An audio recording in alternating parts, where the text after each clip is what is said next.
My name is Ranger Karl. I've been with Shenandoah National Park for 3.5 years now, currently working in the media office as a visual information specialist. But one of the things that I've fallen in love with here at Shenandoah is getting to talk about just the distinct variety of topics that there are to find. I come from some of the more wilderness-based western parks where people go there for the wildlife, and that's what we talk about. But here in Shenandoah and in the Shenandoah Valley, it's wildlife, it's wilderness, it's history.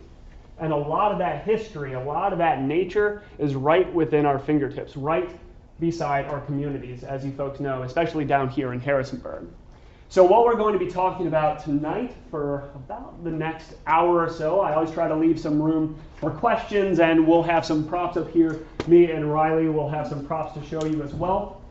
But what we're going to be looking at for the next hour is just kind of a brief introduction, as brief as we possibly can, into this great landscape and all of those different aspects, the wilderness, the geology, the history, all rolled together, and why that makes Shenandoah so special. Now, the thing about Shenandoah, of course, it is simply one piece of our National Park Service system. In total, there are 63 national parks protected in NPS. But those 63 big parks are not the only thing protected. Of course, we have the battlefields, we have the presidential homes, the scenic highways and riverways and coastal areas and monuments, and the list goes on and on. There are 431 national park units in total.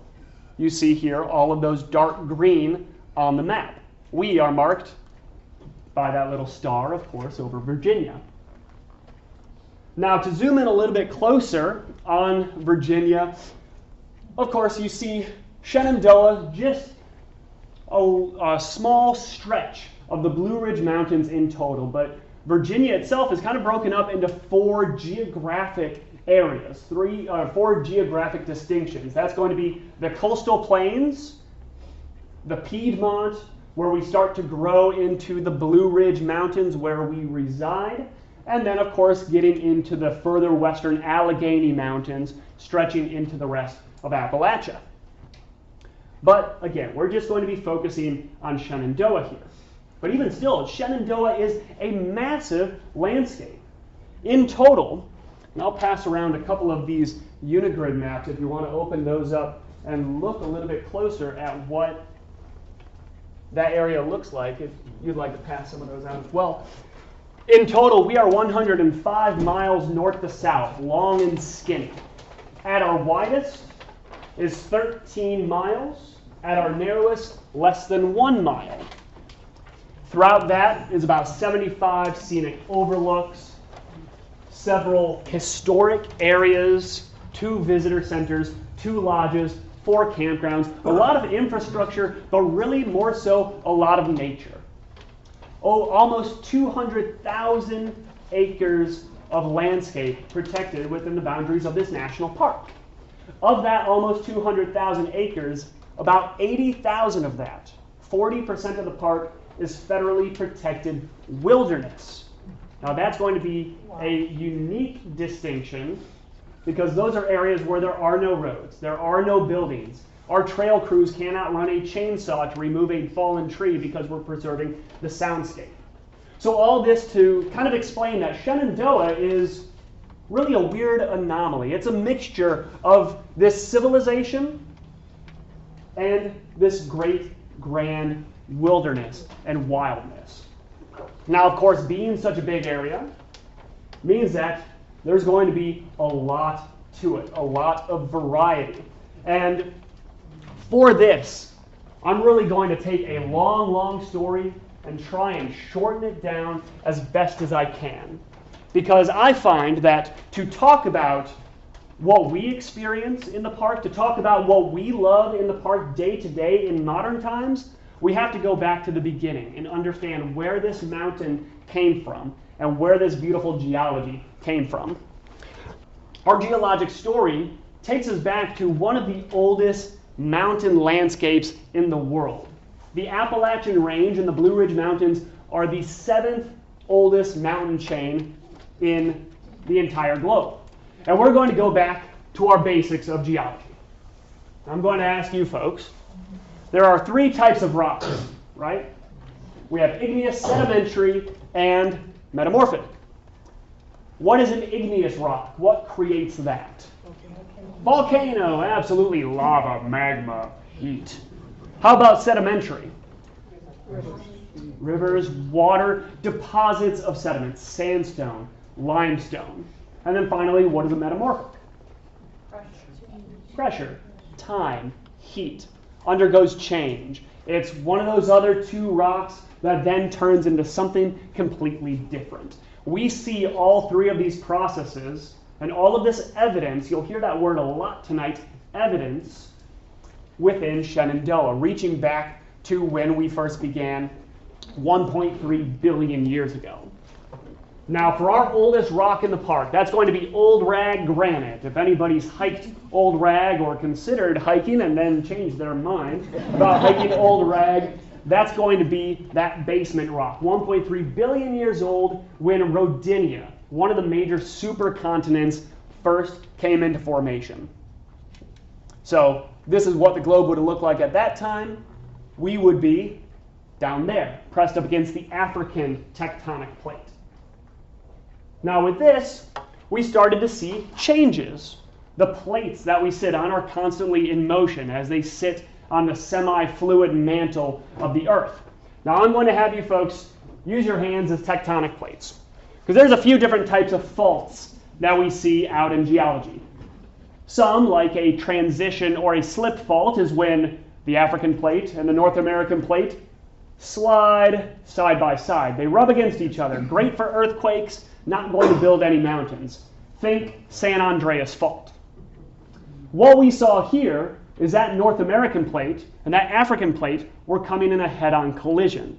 As one ducked under, the other one was thrusted up. This is called a thrust fault. And during that, all of them crumpled up together, creating the very earliest mountains of what would become Appalachia and Shenandoah.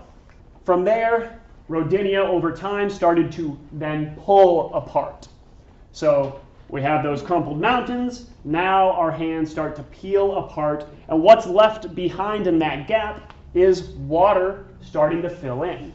That water took the form of the Iapetus Ocean. This is now about 600 million years ago, pretty recent geologically speaking.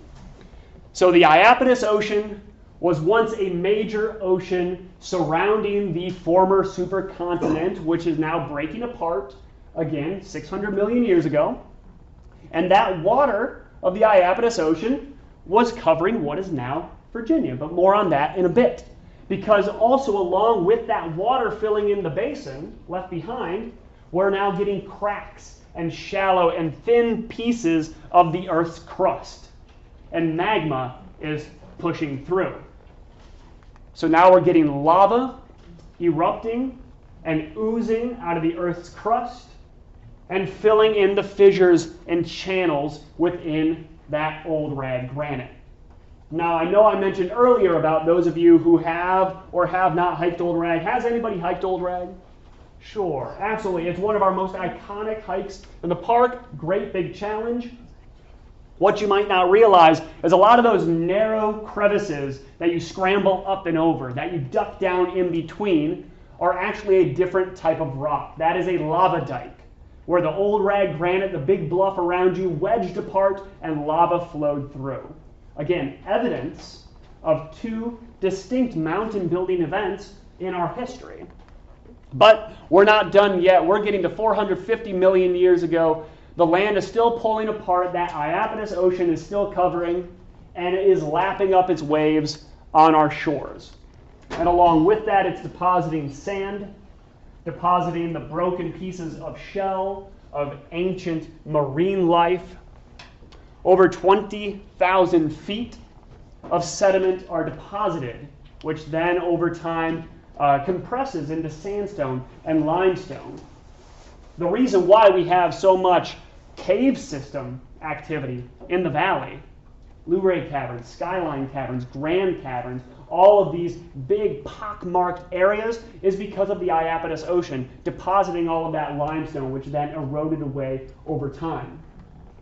But we see evidence of this in the national park as well, mostly in the form of one single fossil.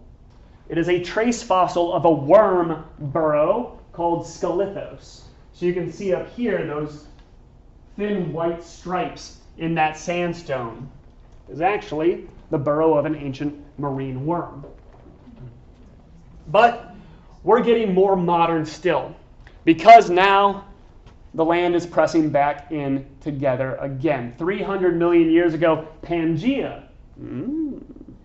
Familiar. A lot of us tend to know more so Pangaea as the supercontinent. It is one of the most recent supercontinents that existed, formed 300 million years ago.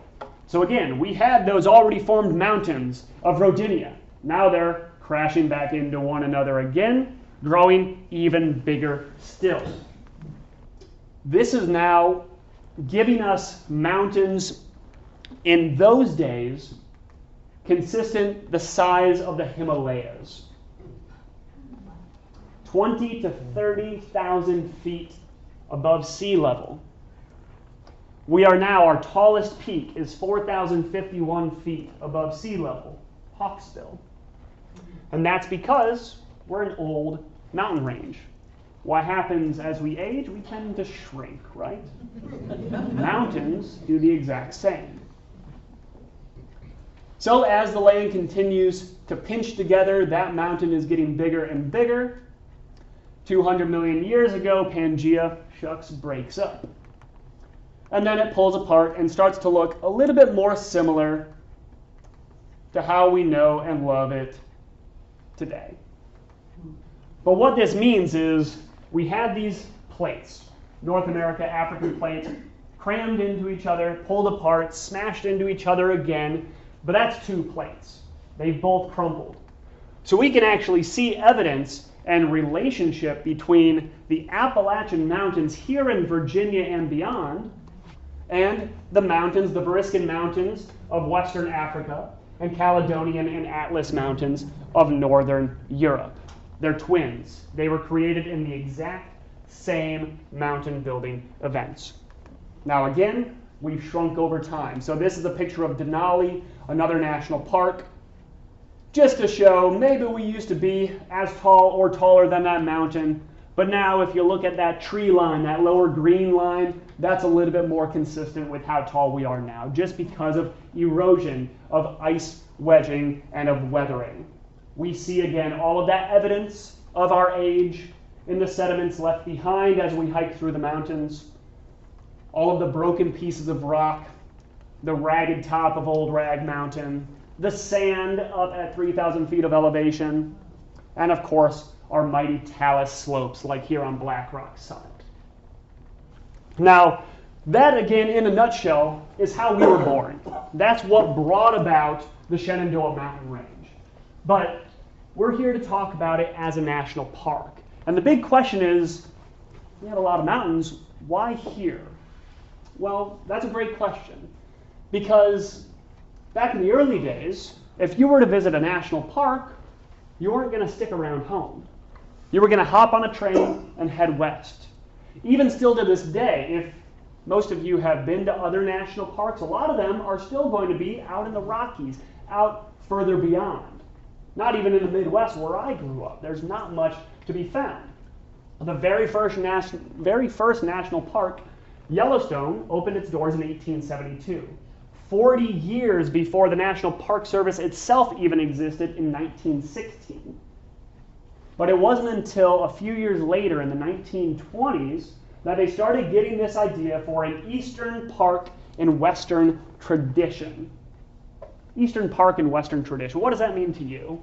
I have no idea, sir.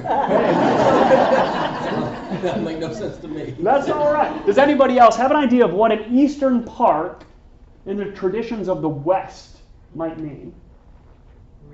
Mountains. Mountains, sure. Absolutely. Anything else? Lodges.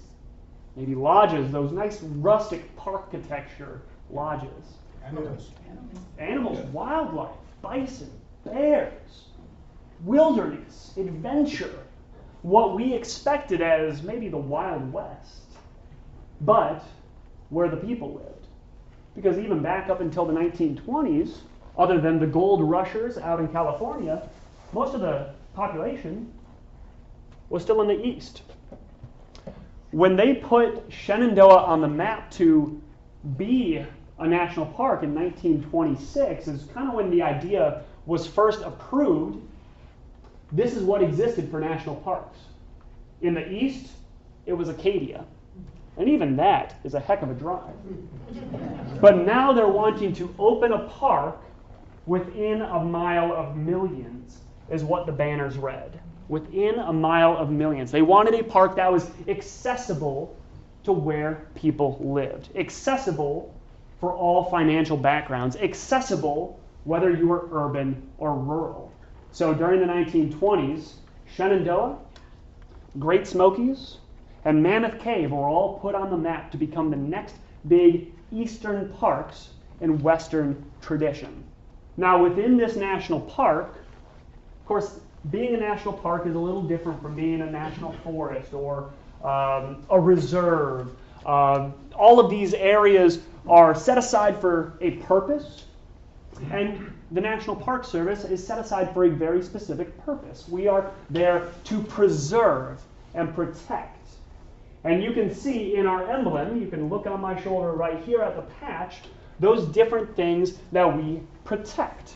Who can point out something on the arrowhead patch that the Park Service protects? There's 5 of them. There's your hint. Wildlife. Wildlife, yes, bison, sure, is seen on the patch. So we're there to preserve the wildlife in their natural state. Very good. Trees. Trees, forests, the ecosystems, the plant life, whether that be desert, whether that be montane, whether that be a meadow space. Heritage and culture. Heritage and culture, very good. The arrowhead shape itself. Now that could be ancient cultures, Paleolithic, Native American, or that could be cultures just a few years ago. That could be cultures right now. Anything else? Water. Water, yes, you see the lake right there. Now that is natural resources, not just water, but air quality, preventing pollution. And that's going to play a very important role in Shenandoah here later on that I'll touch on. And then, of course, the last one being what we already talked about, the geology, the mountain there in the background. Now, here in Shenandoah, the big thing that we talk about, and as it was already mentioned next week, if you're at this presentation, we're going to be talking about one specific historic story, the story of segregation within the national park. But we have a lot of topics of history within Shenandoah.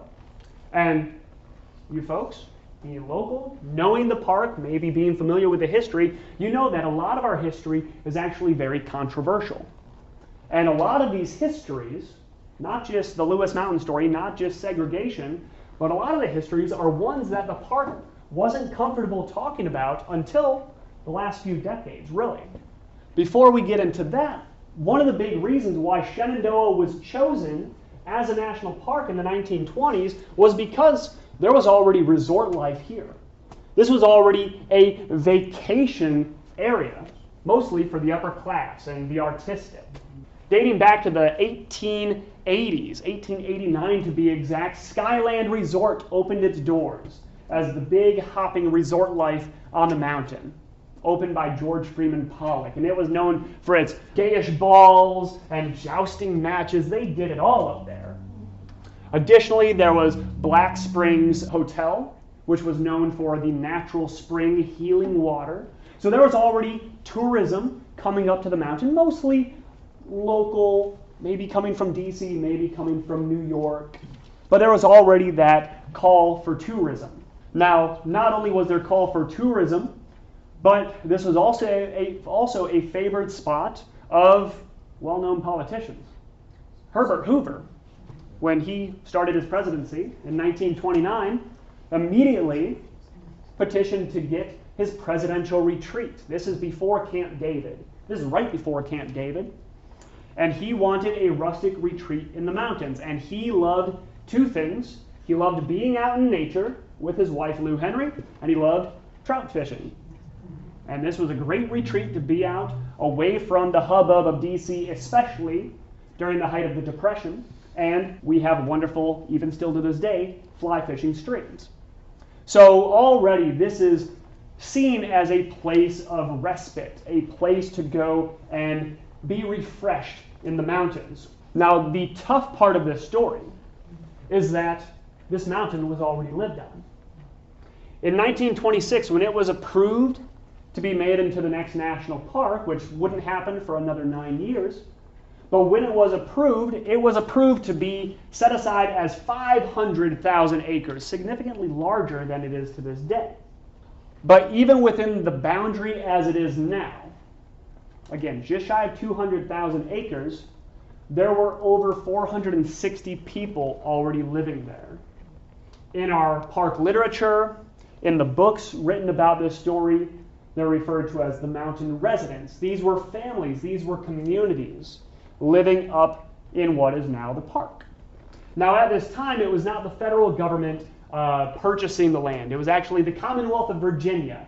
They were purchasing the plots of land, buying from the landowner. Not everybody that lived on the mountain was the landowner. Most of them weren't. A lot of them were tenant farmers. Someone else down in the valley who wasn't going to lose their home owned the land. The person in the cabin up on the mountain tending to the cattle, they had no legal right to that area. So when that land was purchased, unfortunately, they had to move. Now, after the state purchased the land, it was then given to the federal government with the sole purpose of becoming that national park. But again, that's a story that we could spend all evening dissecting and going into. It is one of those where, unfortunately, again, early on, the park didn't really want to focus too much on. It was very controversial, especially back then, even still to this day, because this is now less than 100 years ago, even now.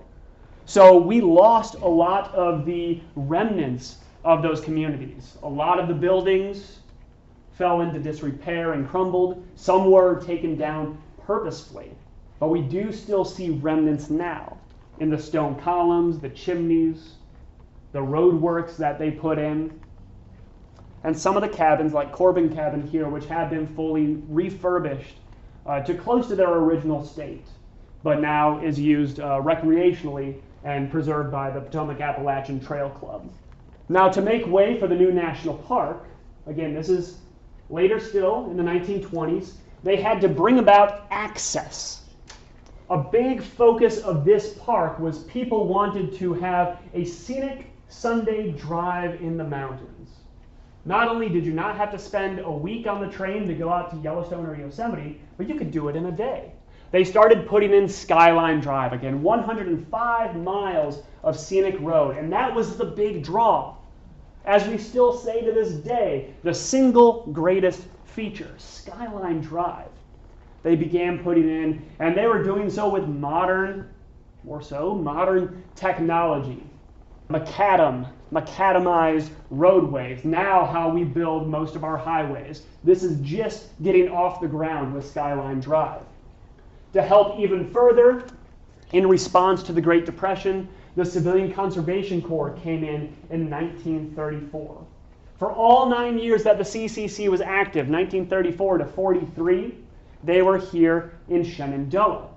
It was the very first national park to have CCC presence.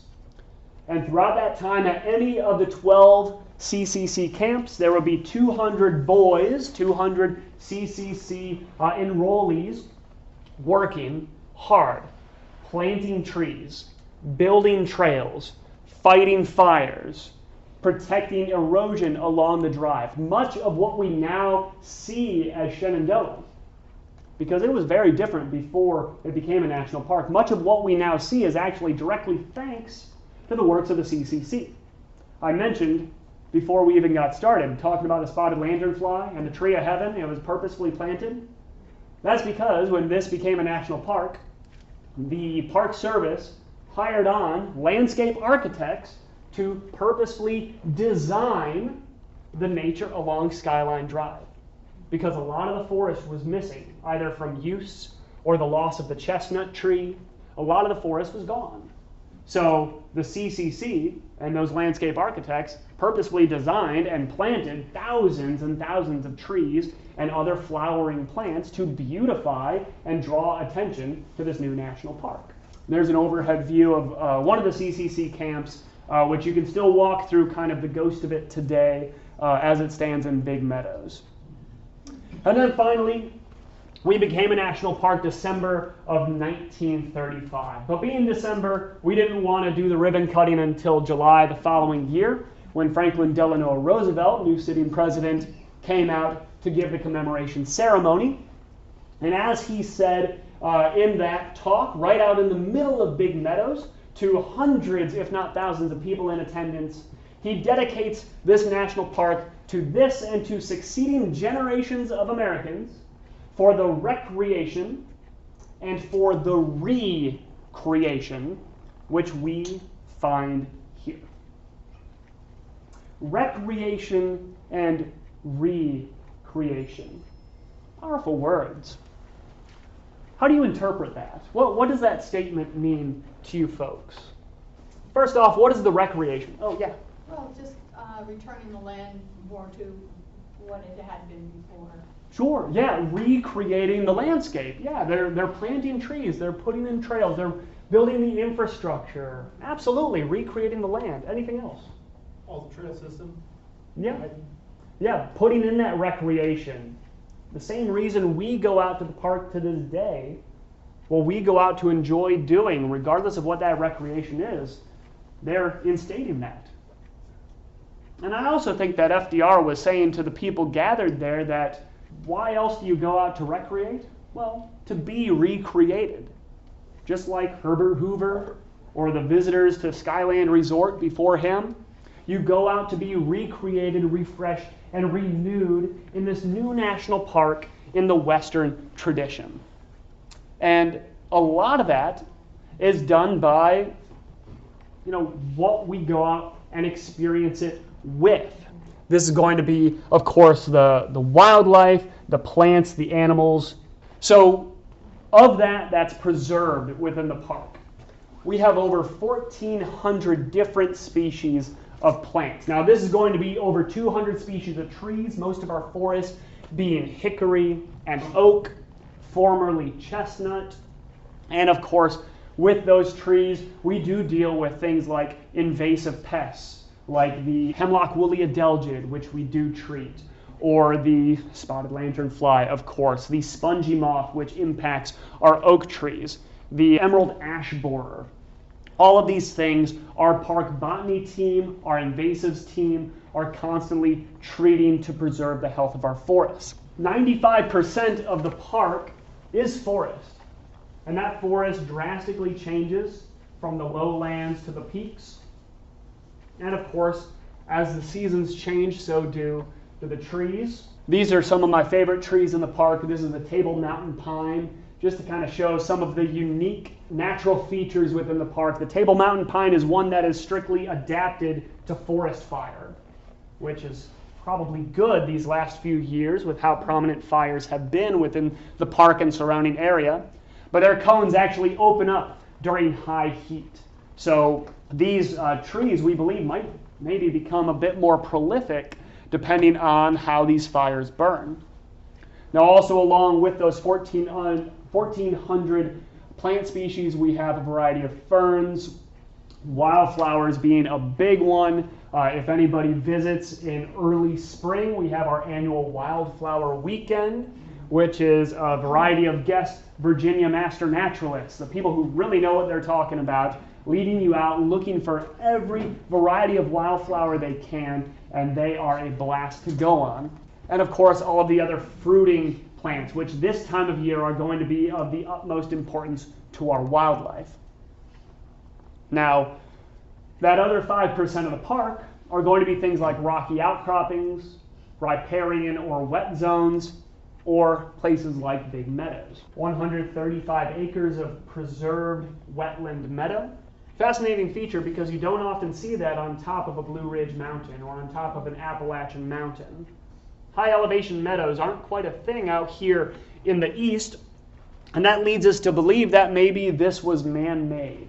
We don't know for certain.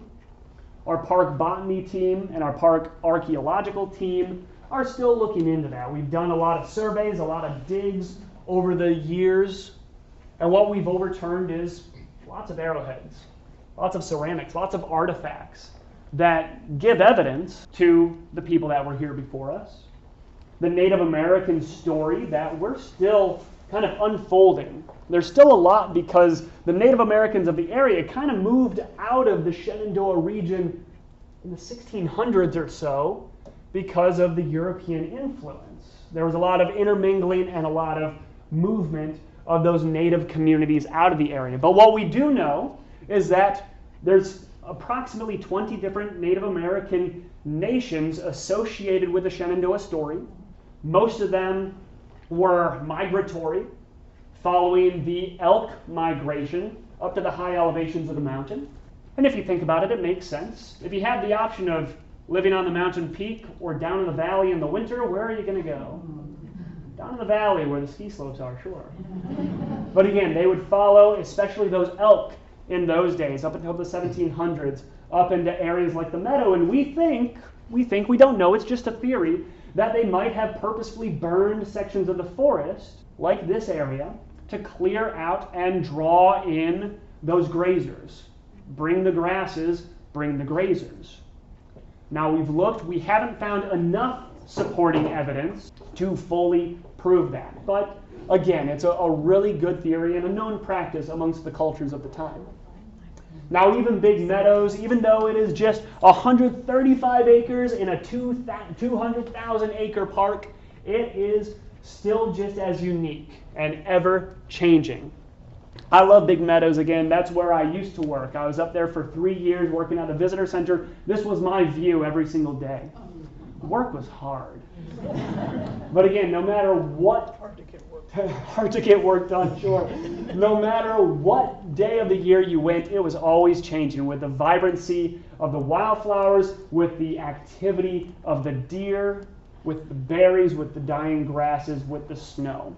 Now, with our wildlife, of course, this time of year, it's a big time for birders, as our hawk migration in particular is off in all of its glory. A lot of those migratory birds of prey are leaving, but we have a lot of those mainstays. So 190 species of birds, 30 of them are going to be year-round, including many of our songbirds here, like the cardinal. And of course, the grouse, always fun. The northern harrier, which again, up at Big Meadows, you see in the spring and fall as they migrate through. Fun little little raptor there. The barred owls. And of course, the beautiful story of the peregrine falcons. One that we have, again, preserve, protect is kind of the mission statement of the National Park Service. And this was actually a bird that we reintroduced back to the mountains of Virginia, if you don't know that story. Back in 2007, and we just wrapped that up 2 years ago, successfully releasing about 150 birds back to the mountains of Virginia. And we still see them return year after year. We banded each one that we released, and we still see returning Shenandoah birds as the years go on. 24 different amphibian species. Of course, I love the salamanders and the newts. The toads and the tree frogs are always fun to hear in the spring as they fill in the vernal pools for breeding. And of course, one in particular which has kind of become our mascot, and that's the Shenandoah salamander. Now, how do you get the name Shenandoah salamander? Well, you're found in Shenandoah. Oh, shucks. The stripe on its back looks like the Skyline Drive. There you go. Yeah, it was all planned. Yeah, the Skyline salamander. I like that. So the Shenandoah salamander, as its name suggests, is found nowhere else in the world except for 3 peaks, 3 islands in the sky in Shenandoah National Park. So we work very closely with the USGS, Dr. Adrian Grant and Dr. Oh my goodness. I've worked with Adrian more so. Grant and Brand are their last names, very similar. But they've kind of overseen the Shenandoah Salamander project, the studies year after year after year since its inception. I mean, for 10 plus years, and really getting to understand this species and what impacts it. Because these animals live up at the tallest peaks in the park, if you know amphibians, they need moisture to survive. If you're up on the tall peak of a mountain, that moisture is going to come from fog. It's going to come from cloud cover. Well, the big challenge we're seeing, and we're seeing this everywhere, but the big challenge we're seeing in regards to the Shenandoah salamander and why this is kind of a really vital species, even though it's such a small part of the ecosystem, why it's such a vital species to research is because it's losing its ecosystem to climate change. As the average annual temperatures continue to rise and stay warm, that island in the sky is shrinking. They can't live below a certain temperature, or above a certain temperature, I should say. It's too dry, it's too warm. So very quickly, they're losing those islands in the sky. So we're learning a lot about them and using that to learn a lot about climate change and how it impacts the mountains of Virginia. Now, of course, everybody's favorite, or at least my favorite, 26 species of reptiles. Box turtles are a fun one. You see those out in the meadow as well. We have a variety of lizards and, of course, a variety of snakes. Now, I always like to give a PSA. This time of year in particular, it's cooling off, so maybe less so now compared to a couple weeks ago. But as it cools off, those asphalt roads stay warmer later in the evening. Holds on to the day's heat. So you see a lot of snakes hanging out in the road at night. So while you always want to be looking for deer as you drive at night, also look for any reptiles or amphibians. Look for frogs, look for snakes in the road because they might be out basking and staying warm for the last hour of the day. A lot of people are squeamish around snakes, which typically I say give them space and you're not in any harm. But if you're in a kind of freaky situation, not everybody thinks rationally during that. These are one of the commonly seen snakes in the park, the northern water snake. And you might notice it looks a little similar to another snake. It has that banding. It is not a venomous snake. It is not like the rattlesnake or the copperhead. It cannot really harm us. Still, obviously, keep your distance. It's a wild animal. But it has those bandings to look like a more dangerous reptile. So that's for its own protection. Unfortunately, we've found over the last several years a lot of human-caused, purposefully human-caused fatalities. I mean, don't kill any of our snakes, but on a lot of those misidentified snakes especially because they think it's something much more dangerous. Again, don't bother our rattlesnakes either. They'll keep their own distance or they'll at least warn you if they're too uncomfortable. We have over 40 species of fish, 41 species of fish, including the native brook trout that Herbert Hoover loves so much, as well as 2 non-native species of trout, the brown and the rainbow, many of which, again, we learned our lesson early in the day, but a lot of them were purposefully stocked because Herbert Hoover liked to fish, and they wanted him to have more fish to fish. But now our fisheries team, so we have wildlife technicians that are doing studies on our rivers. Part of that is removing those non-native fish. So if you are a fly fisherman, you are welcome to come out. If you know your trout, please put the brookies back. Feel free to take the browns and rainbows. And then, of course, the mammals. These tend to be the big draws of anybody wildlife watching in the park. Of course, how could you say no to the adorable raccoon? But some of the big ones people are looking for, of course, are going to be the black bears, which this time of year, very, very active because we're entering into their early fall feeding, what we call hyperphagia. I kind of describe that as me on Thanksgiving Day. You're just eating, packing on as much weight as you can before they go into their winter torpor. So they are very active this time of year. For those of you who are familiar with the area, you might know that we have had an increase in mange in our bear population in recent years. I was just talking to one of our wildlife technicians, Reese, the other day. He's our lead bear technician, and he was saying that while we are still seeing mange amongst the population, it's far less prevalent, which is great. It means our population is naturally swinging back to healthy. Unfortunately, that does mean that we lost a number of our bears We still have a healthy population in terms of how many bears we have, but as you get an increase of animals, whether it be deer, whether it be bears, whether it be foxes, the chance for disease spread is just going to increase. It tends to be a natural event. So we're starting to see us come out of the mange epidemic amongst our bears, which is phenomenal, and we're seeing a lot of great healthy ones coming into hyperphagia now.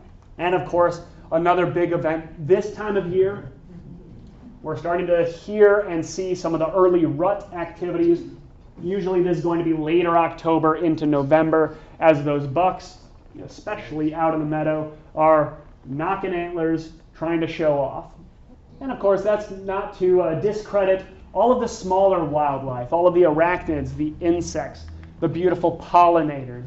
Every year we have the 4th of July annual butterfly count and pollinator count that takes place in places like Big Meadows and other areas throughout the park, where again, we're trying to see the natural changes, how the pollinators are showing at that day or that week, the week of 4th of July, what pollinators are coming, what pollinators aren't there, how many are there, what can we learn about the behavior and migration patterns of these animals year to year to year. But of course, all this to say, I've talked a lot about the natural history, I've talked a lot about the early human history, but what does that mean to us? Again, we're a national park. We are not only here to preserve and protect the natural and historic landscape, but we're also here to preserve and protect the human recreation, how we experience it. So what is there to do in Shenandoah? Can anybody tell me? Just shout out, what's your favorite thing to do in Shenandoah National Park? Hiking. Hiking, absolutely. 516 miles of hiking trail. Anybody been out on the Appalachian Trail? 101 miles of the AT, the famous AT, passes north to south through Shenandoah. Oh. So hiking, anything else? Blackberry cobbler. Blackberry cobbler? Hey, that's my favorite thing too. Yeah, if you haven't had the blackberry cobbler, whew, my goodness, get up there before it closes. With the ice cream. With the ice cream. Somebody said camping? Yeah, so front country camping. Again, we have those 4 campgrounds. People coming out for a weekend with their family, coming out for the whole week or just for the night. Backcountry camping. We just made a change to our backcountry camping policy. Just in January, we changed. It is now a paid permit. It was actually, for the longest time, one of the few national parks with a completely free backcountry permitting system. So just so you know, always make sure you look online before you go if you are backcountry camping. Anything else? Climbing. Climbing, yeah, where do you like to climb? Stony Man. Oh, of course. Little Stony Man is some of the best climbing in the world, if you ask me. Deer spots. Okay, yeah, get out there with your scope and phones, yeah, get out. And again, any time of year, if you're a wildlife watcher, maybe for the fawns, maybe for the songbirds, whatever your passion is, going out and finding it, that's exactly what Shenandoah and the National Park Service is about. Getting you out, recreating and recreating in nature. There's more ways you can get involved too. You can volunteer.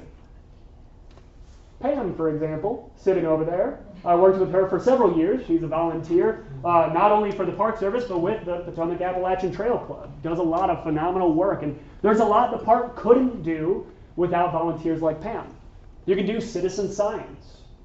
If you're familiar with apps or with anybody who likes being on their phone, is good tech savvy, there's a lot of free apps like Seek by iNaturalist and Globe at Night where you can go out and identify plants, look at the night sky, and actually contribute to science in your own backyard or out in the park. Or you can go and become a junior ranger. Not just for the young, but the young at heart as well. The oldest junior ranger I ever swore in was 98, and she was cute as a button. But either of our visitor centers, you can pick this up for yourself, for your child, for your grandchild. Get them sworn in and learn about the park in a great, fun, engaging way. Now, if anybody here has a 4th grader, has a child in 4th grade, or is going into 4th grade over the next few years, you know somebody in 4th grade, the Every Kid Outdoors Pass is actually a free national park pass for any child in 4th grade. And that's not just for the kid, that's for their family. Gets everybody in, not just to Shenandoah, but every national park site that has a cost. And we always like to spread that because surprisingly, it's not that well known. But again, any fourth grader, or just make friends with a fourth grader and take me to Shenandoah. But of course, regardless of what you do there, regardless of when you go, make sure you do your research ahead of time. Go on the park website, call the park phone line. But on the website or on our social media, you can find a lot of the trip planning that you need. What hike is good for me? What do I need to prepare? What is the cost? What time of year is good? Making sure that, especially this time of year, you're prepared ahead of time before you get into the entrance area. Nearest one to us here is Swift Run. And that's going to be a $30 entrance fee, of course, unless you have a lifetime pass or an interagency pass. But this time of year, as we're getting the leaf peeper season, and especially with the aftermath of Helene, with the Blue Ridge being closed in its entirety, with Great Smokies and a lot of the southern parks being closed, where people normally would go for leaf peeping, we believe a lot of them are going to come north. So just make sure, if you're planning a day in the park for leaf season, to come early. Expect there could be delays. Give a little bit of grace to that entrance station ranger, just because, again, we're going to have we're already seeing a big influx because of aftermath. But of course, as you get out on the Skyline Drive, any day of the year, we're one of those national parks that never closes its doors unless severe weather dictates we must. Come out, enjoy the beautiful scenery, because there is a lot of stuff to see. And as you do, make sure you say hello to the rangers you see, maybe at the visitor center, but we have a lot of different roles as park rangers. Again, myself, if I haven't said it enough, I'm Carl, visual information specialist, interpretive ranger. I talk for a living, if you couldn't notice. I educate. But on top of that, we have our resource management rangers, our researchers, protecting the wildlife, learning about the wildlife, removing invasives. We have the trail crew rangers, building new trail, rebuilding destroyed trail. We have our wildland firefighters working overtime a lot of the year this time of year, especially, we send them out west. We just sent several of our wildland firefighters down to the Blue Ridge to help with tree removal and stone removal. We have our law enforcement rangers. We have our rescue rangers. Again, these people that you might see, you might get a chance to stop and say hi to. They might be too busy at the time, but they are always working extra hard to preserve not only the resources, but the visitors and park lovers. All this to say is that, if you didn't know already, Shenandoah is a magical place. The National Park Service as a whole, as it was once stated, was America's greatest idea. But every national park site, whatever your favorite site is, no matter how big, no matter how small, is magical. It's magical to you for a reason. It's magical to millions of visitors for a reason. So I hope I see you out in Shenandoah sometime soon. If you have any questions, please feel free to come up and ask. Yeah. You said it was 200,000 acres. Yes. And it originally was to be 500,000. Mhm. What happened to the other 300,000? That's a great question. So it kind of went through three main stages. It was originally supposed to be 500,000 acres, and then the Depression came in. So then they realized that maybe the state couldn't purchase as much of that land. So then they cut it down to about, I want to say it was like 280,000 was the next cut down. Still no dice. People weren't taking it, so they decided to go back even further. When we first opened our doors in 1935, it was actually only 160,000 acres, roughly. So we are at 198,000 and some change. That roughly 38,000 acres between 1935 and modern day has all been private donation. Most recently, the last private donation, we did the ribbon cutting ceremony in 2022, and that was out over by Tanner's Ridge, down by the town of Luray. So now it is, we cannot purchase land, the federal government and the states cannot purchase land for the park, but private citizens can donate land to the park. Great question. Besides fourth graders, senior passes. I got mine the day I turned 62. It is one of the best things you can do on the day you turn 62. So senior pass is, it pays for itself. It's $80 one time. Yes. $10 when I got mine. Yes, if you were one of the lucky ones, $10. They changed that in 2018. But even still, $80 and it's free for the rest of your life. Yeah.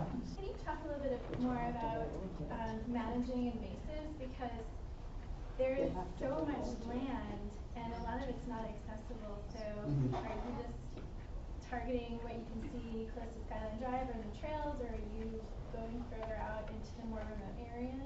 A little bit of both. So and it varies a little bit depending on if it's a plant invasive versus animal invasive. Because plant invasives, obviously, they don't travel as well as animal invasives. They do still travel. But mostly we see them just where the people are. So along the AT, garlic mustard aplenty, and we'll be uprooting that and spraying it till the cows come home. We will go off into remote backcountry areas to remove things like multiflora rose or oriental bittersweet, some of those creeping vines that do get away from the main trails. We'll absolutely go and remove that. So what our invasives team does, they kind of have a lot of our staff is seasonal, and that includes our invasive rangers that are here just for a six and a half month roughly season. And it'll be very project based. So the manager will know, okay, these territories we're tackling this season. And they'll kind of go out and mitigate all those areas so they can get a hold on that zone, and then the next year move on to another, and then they can clean up shop as needed. With the animal invasives, and again, this is almost strictly speaking insects. It is a little different because they're so widespread and they cross park line. We do tend to work with the State Department a little bit more closely, at least to come up with mitigations for them. One great example is the hemlock woolly adelgid. So that, if you're unfamiliar, it's a small little aphid. It impacts hemlock trees, which unfortunately in Shenandoah, those are a lot of our big legacy trees that have been standing since the days of Hoover and before. Some of our hemlock trees over 100+ years old. And the adelgid comes in and essentially they eat off the sap. And that opens wounds, it leads to disease of the trees, it saps the nutrients from the trees, kills off our big legacy hemlocks. Now with that, we know we can't treat all of our hemlock trees for the adelgid. So what our forest biology team is doing, our forest pest biology team, I believe is their technical title, they are selecting the trees that they really want to preserve. And most of these are the legacy trees. You know, some of the small saplings, we're not going to lose them. There's so many of them, or we're not going to keep them. There's so many of them, it's not worth the time, energy, and money, the cost, to preserve them. Now, with the woolly adelgid, there's a few different ways to manage them, and we're still playing around with how to better improve that. Mostly what we do is we actually go out and vaccinate the tree. We get a needle, stick it into the root system, inoculate it, then spray it with spray paint so we know that it's been inoculated. And that essentially turns the sap toxic or distasteful. It kills off the adelgid. Great, effective, but obviously we have to inoculate each tree we want to keep, which is thousands of trees. We have to do so every year. It's very cost ineffective. So now, just last year, we started, seeing other areas, playing around with other mitigations of the adelgid, mostly by using other insects to eat them. There is a type of beetle which is also not native, but we do so in a controlled environment, called the Laricobius beetle. And what we do if we have, say we have this big hemlock tree, have a bunch of woolly adelgid all over the branches, we will net off those infected parts of the tree and release the beetles. And the beetles will eat until there's no more adelgid. Remove the beetles. Move on. We're seeing good success. Again, well above my pay grade, but who am I to doubt the scientists? So again, to easily answer the question, it's ever changing. And each year it goes by project base where we need to protect and change. Well, I know that there's old logging roads that can go right into the areas that might be called the park or the wilderness. Yes. And sometimes those are maintained for like fire prevention or for research. So I wonder who pays for that, to maintain those roads. So with that, that's getting into the nitty-gritty of MPS funding, which comes from a variety of things, and that's a whole other night's worth of talking. Most of that comes from what we would call our base funding, which is essentially congressional funding. So the National Park Service and each national park has a pot of money that is project-based. So say the project for this year is removing woolly adelgid in this area, or the project is maintaining these fire roads. That essentially is like grants given by Congress to us to do those projects. So we're given that fund federally, specifically to do those tasks. Our other money comes from people paying their entrance fee. That's going to fund people like myself, other staff members. That's what we call our recreation fee money. It's people paying for camping, paying for entry into the park. But most of those big projects like trail maintenance, that's mostly congressional money. Do you have any like formal recruitment? We do. So I mean, I know you said it was hard to get the job, so but it's competitive. But so with any federal job, there's actually one shining oasis where people apply to jobs. So if anybody wants to work for the Park Service, usajobs.gov is going to be the website that has your job. So essentially what it comes down to, and again, for National Park Service, we are a very seasonal based agency. A lot of our workers, myself included, I'm actually a seasonal worker as well. A lot of our workers are just here during the busy months. Now, I've been extended multiple times, so I've kind of been here in a weird long seasonal position, but that's a whole other story.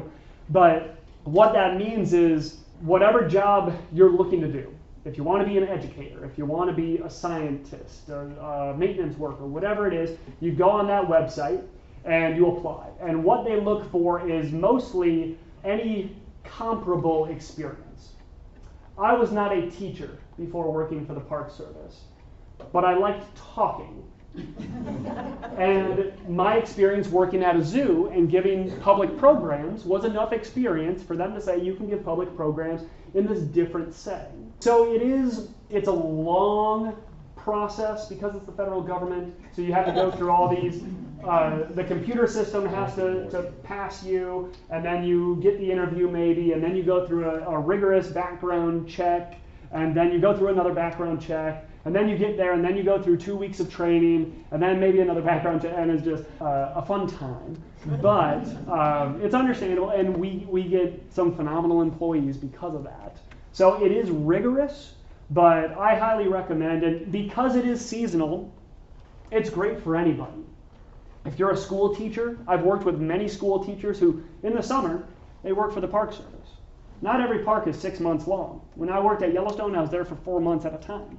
It's great for retirees, even if you just wanted to go out and volunteer as a camp host for the summer and not be a ranger. Or you can come out and that's your retirement gig. Be a ranger, work at the visitor center, work at the entrance station, work in maintenance. It's a wonderful job, and I wouldn't turn anybody away from it. Peregrine falcons, are there nesting sites in the park? There are. So Closed off for seasons? not necessarily. So with the peregrines, when we released them, there was a release site called a hacking site out at Franklin Cliffs, which is one of the many overlooks down in the Central District. The hacking site no longer exists because we no longer release them. That was closed off. That was very secluded. The public knew about it, and they would go there and watch with binoculars and spotting scopes to see us feeding the falcons or releasing the falcons on the last day.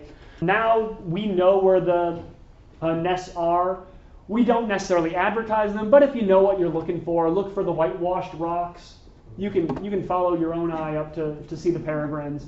Now that being said, not just because of the peregrines, but a lot of their nesting areas are closed off, not because of them, but because they are sensitive plant areas.